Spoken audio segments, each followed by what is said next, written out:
I gave my parents $600 a week for a year. I didn't announce it like a hero. I just set up the automatic transfer and let it run. Rent had gone soft for them after Dad retired early. They didn't ask dramatically. Mom mentioned the property tax increase over coffee. Dad stared at the kitchen window. I was 26, single, with a remote job that paid well enough to be stupid with kindness. I thought it would change something, not their gratitude. Their instinct, the vacation came up in April. Mom said they were going to the Gulf for a week. I waited for the invitation. It didn't arrive. I waited another day, then called Dad on a Tuesday afternoon. We didn't want you there, he said, flat, like he was explaining why they bought generic cereal instead of name brand.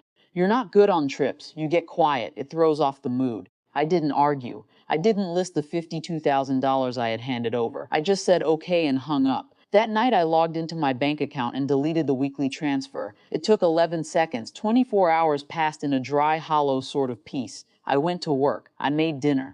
I didn't cry because crying would have meant I was surprised, and I wasn't. I had known down in the part of me that children keep locked that the money was buying me nothing except the right to sit near their table. Then my phone started missed call. Mom. 2 minutes later, Dad. Then Mom again. Then a neighbor's number I didn't recognize. Then Dad's work cell. Then Mom crying into voicemail. Then silence for an hour. Then the bank. I let every call go. I watched the little red notification climb. 12 missed calls, 1823. I didn't feel powerful. I felt like a person watching a dam crack from a safe distance. The voicemail came at 7:42 p.m. Not from my parents. From a loan officer named Brenda at a regional bank I had never heard of. She had misdialed and left a message meant for my father's file. Need to confirm the continuation of the supplemental contribution from the daughter's account, or the modification terms reset to default, which would accelerate the... I listened to it 3 times. Then I understood.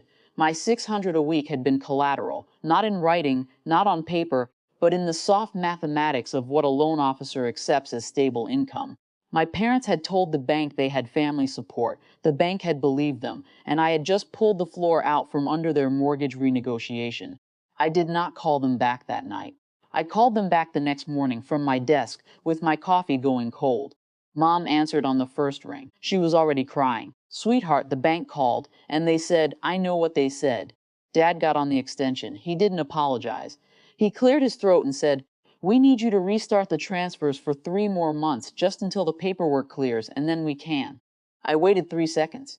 No, I said, silence. Then Mom started crying harder, and Dad said my name like I was a child who had broken something expensive. You're punishing us, he said. I thought about correcting him. Punishment requires intent to harm. I had only stopped bleeding. I'm not coming on the vacation, Dad. You were clear about that. I'm just not paying for it anymore either.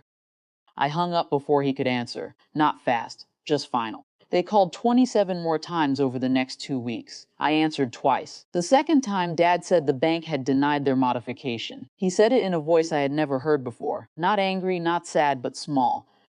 The sound of a man realizing his daughter was not an ATM with a heartbeat.